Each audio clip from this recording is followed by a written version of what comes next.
My fiancé told me drunk.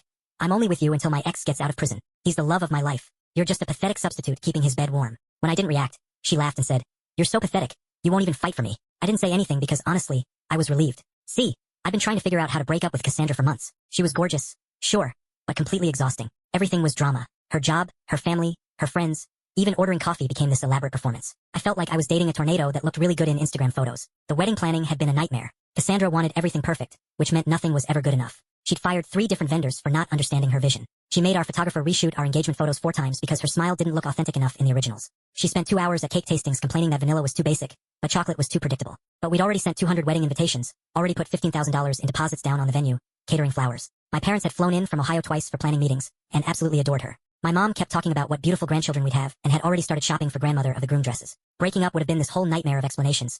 Returned gifts, awkward conversations with vendors, disappointed family members asking what went wrong. I was basically trapped by logistics and other people's expectations. So, when Cassandra drunkenly confessed at her sister's birthday party that she was using me as a placeholder boyfriend, I just nodded and said, okay. She expected me to yell, to beg, to make some dramatic scene. Instead, I calmly asked, when's he getting out? March, she slurred, looking completely confused by my reaction. Perfect. That gives us 3 months to plan an organized transition. Cassandra sobered up real quick.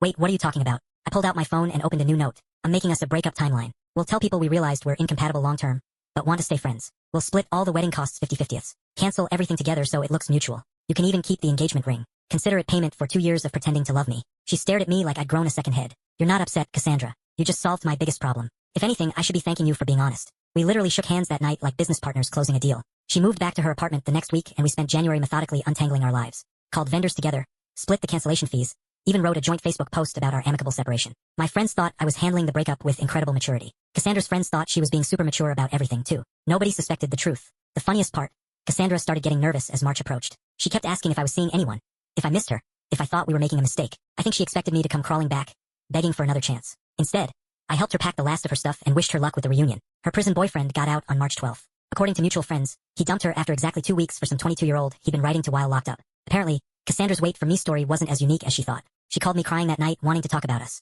I politely reminded her that there was no us, and suggested she try therapy. Meanwhile, I'm dating my neighbor's sister, Hazel, who thinks my life is perfectly boring and loves me for it. She's a librarian who gets excited about new book releases and makes amazing banana bread. Our biggest fight so far was about whether to watch Netflix or read before bed. Last week, Hazel said she feels so comfortable with me because I'm drama stable. If she only knew that my most dramatic relationship moment was when my ex-fiancé confessed to using me and I responded by making a spreadsheet. It's amazing how much happier you can be when someone actually wants to be with you instead of just tolerating you until something better comes along. Best accidental breakup of my life.